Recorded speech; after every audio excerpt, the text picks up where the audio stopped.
ব্যাংককে বাংলাদেশের প্রধান উপদেষ্টা প্রফেসর মোহাম্মদ ইউনূস এবং ভারতের প্রধানমন্ত্রী নরেন্দ্র মোদীর মধ্যকার বৈঠক দুদেশের সম্পর্ক উষ্ণ করার সুযোগ সৃষ্টি করেছে।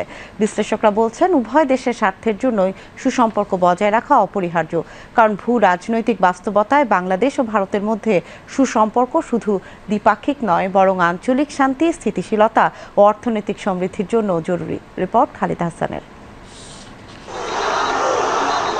ছাত্র জনতার ঐতিহাসিক গণ অভ্যুত্থানের পর ফ্যাসিস্ট শেখ হাসিনা পালিয়ে ভারত চলে যান। এরপর সেখান থেকে দেশকে অস্থিতিশীল করতে নানা কর্মকাণ্ড চালিয়ে যাচ্ছেন তিনি। এসব নিয়েই বাংলাদেশ ও ভারতের মধ্যে সম্পর্কের টানাপোড়েন চলছিল ৮ মাস ধরে।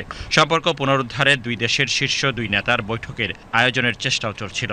অবশেষে থাইল্যান্ডের রাজধানী ব্যাংককে বিমস্টেক সম্মেলনের ফাঁকে শুক্রবার বাংলাদেশের প্রধান উপদেষ্টা প্রফেসর মোহাম্মদ ইউনূস ও ভারতের প্রধানমন্ত্রী নরেন্দ্র মোদীর মধ্যে বৈঠক অনুষ্ঠিত হলো।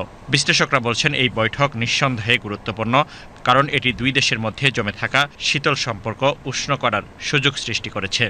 মিটিংটা হলো, এটা খুবই একটা পজিটিভ ব্যাপার, কারণ এটার মাধ্যমে অন্তত যে সম্পর্কটা যে তলানিতে চলে গেছিল, একেবারেই শীতল হয়ে গেছিল, সেই জায়গাটা থেকে আমার মনে হয় যে ত্বরণ হয়েছে। প্রফেসর ইউনূস যেটা করেছেন, সেখানে উনি বাংলাদেশের কাছে এই মুহূর্তে যে বা বাংলাদেশের জনগণের কাছে যেগুলো একটা বড় অংশ জনগণের কাছে একটা যে কনসার্ন ইস্যুগুলো আছে সেগুলোকে তুলে ধরেছেন। শেখ হাসিনার ব্যাপারটা, ওখানে বসে ওনার রাজনীতি করার ব্যাপারটা উনি তুলেছেন। সীমান্ত হত্যাটা আমাদের কাছে একটা বড় ব্যাপার, তিস্তা, তারপরে ফারাক্কা চুক্তি সামনে নবায়নের ব্যাপার আছে, এগুলোকে তুলে ধরেছে। মানে আমরা আমাদের মেসেজগুলো ওদেরকে দিয়েছি। বরফ গলা শুরু হলো। আমার মনে হয় এটা একটা ভালো উদ্যোগ যে নরেন্দ্র মোদী ইউনূস সাহেবের সাথে সাক্ষাৎ। এটা দুই প্রতিবেশীর সাথে আমাদের বন্ধুত্বপূর্ণ সম্পর্ক রাখা দরকার, কারণ আমাদের ব্যবসায়িক স্বার্থ যেমন জড়িত আছে, ইন্ডিয়ারও ব্যবসায়িক স্বার্থ জড়িত আছে। আর প্রতিবেশীর সাথে ভালো সম্পর্ক রাখা ছাড়া কোনো বিকল্প নাই এবং প্রতিবেশীকে পাল্টানোর কোনো পথ নাই। কাজে এই ক্ষেত্রে গুড রিলেশন রেখে, স্বকীয় রাজনীতি বজায় রেখে, আমাদের নিজস্ব যে স্বাধীনতার সার্বভৌমত্ব অক্ষুণ্ণ রেখে ভারতের সাথে সম্পর্ক মেনটেন করতে হবে।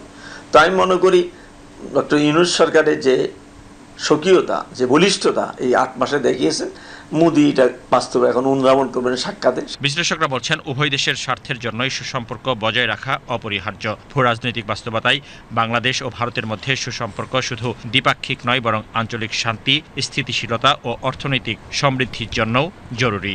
যখন প্রফেসর ইউনূস ক্ষমতা মানে উনি যখন চিফ অ্যাডভাইজার হলেন, তখন কিন্তু ভারত ঠিকই মেসেজ পাঠিয়েছে, এবং এমন না যে ভারতের সাথে আমাদের যে গভর্নমেন্ট টু গভর্নমেন্ট লেভেল সম্পর্ক, সেটা হয়তো সেই ধরনের ওয়ার্মথ ছিল না, কিন্তু প্রক্রিয়াটা তো চলমান ছিল, এমন তো না যে বন্ধ হয়ে গেছিল।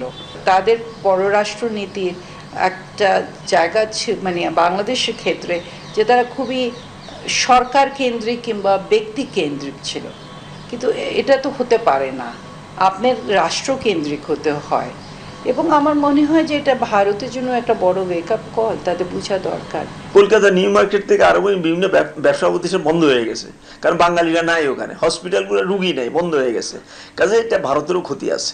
তো এই ক্ষেত্রে আমি মনে করি সাক্ষাতের পরে বরফ গলবে এবং সম্পর্ক ভালো হবে, এবং আমরা আমাদের স্বকীয়তা বজায় রেখে, স্বাধীনতার সার্বভৌমত্ব বজায় রেখে ভারতের সাথে বন্ধুত্বপূর্ণ সম্পর্কে আমাদের ব্যবসা বাণিজ্য আমরা এগিয়ে নিতে পারব। সীমান্ত হত্যা বন্ধ, তিস্তা পানি বন্টন চুক্তি সহ দুই দেশের দ্বিপক্ষীয় নানা অমীমাংসিত বিষয়ের সমাধানের জন্য শীর্ষ পর্যায়ের আলোচনা শুরু হওয়া খুবই গুরুত্বপূর্ণ ছিল। বিশ্লেষকরা বলছেন, প্রফেসর মোহাম্মদ ইউনূস ও নরেন্দ্র মোদীর এই বৈঠকের মধ্য দিয়ে সেই সম্ভাবনার দ্বার খুলল। Khalida Hasan, BTV news, Dhaka.